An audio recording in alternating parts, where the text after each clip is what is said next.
Hey everyone, I'm going to walk you through week 3 of the Daily 20. This week's workout starts with a few mobility flow supersets. The first one being a seated straddle, coming into as wide of a position as you possibly can, keeping your upper body and your torso very upright, and then folding yourself forward, getting a nice stretch in the hamstrings and the adductors. I like to reach out and hold the insides of each foot if you can get that far, or arms just go forward, holding this middle position for 30 seconds, coming to each side and holding each side for 15 seconds, and then coming back to center for another 30 seconds where you should be able to get yourself into a deeper position now that you've opened everything up a little bit.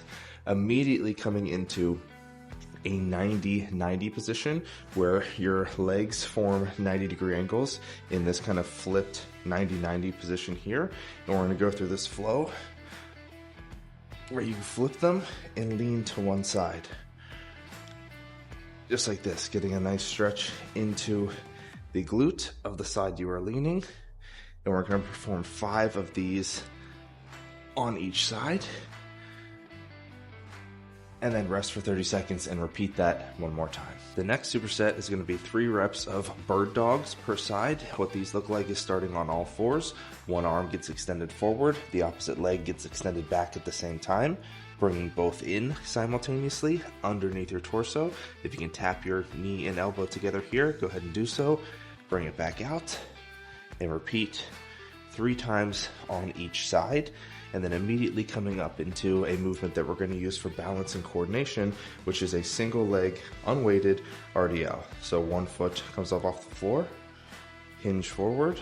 You can use your arms to counterbalance you like this, coming down as far as you possibly can while staying in control. Really trying to keep that ankle stable underneath the knee here. Hinge back forward. Come into hip flexion.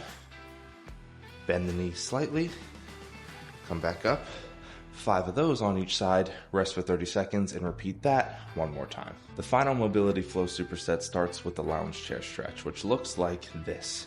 Bringing your arms behind your torso, behind your upper body, sliding your hips forward. From here, my arms are completely straight. Bend the elbows so that your chest and upper body falls back and forward, but then bring that chest up so you get a nice stretch in the front of your shoulders, just like when we were doing those shoulder extension bridges in week 1.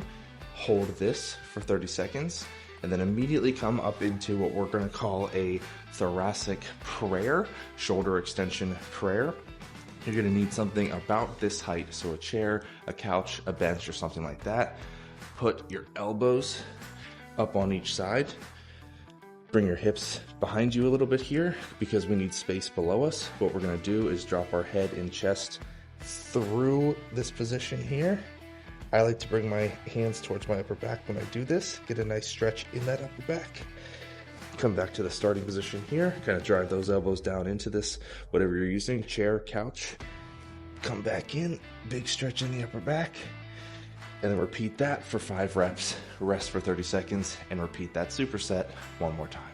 Then we move on to the EMOM portion of the workout. EMOM stands for every minute on the minute, meaning at the top of every single minute for 5 minutes straight, you're going to perform the number of reps for each listed exercise and then rest for the remainder of that minute because you're going to restart again at the top of the next minute for 5 minutes straight. I'm going to show you the easiest sequence that you can scale up and make it more difficult if need be. So again, at the top of every single minute, the easiest variation for the first movement is going to be a chair or a couch or a bench dip.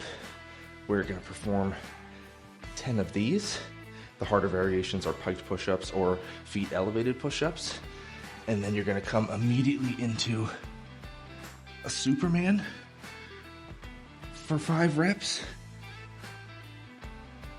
The other variation would be, harder variations would be a pull-up, an inverted row, or if you have dumbbells, you can do bent over rows, 5 reps there. And then the easiest version is going to be, of the final exercise, is going to be a lounge chair position, knee tuck, 5 of these. And you can scale this all the way up to the harder version.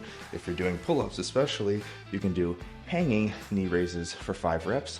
But once you complete all 15 total reps there, you rest for the remainder of that minute and then repeat at the top of the next minute for 5 minutes straight. And then after you finish that, we're gonna wrap up the entire workout with one single set of walking lunges until failure. You're gonna perform one set of walking lunges until you pretty much can't do anymore. Keep track of what those reps are, because every single day your goal is to add a few steps to take you a little bit further so that by the end of the week you can see how much you have progressed.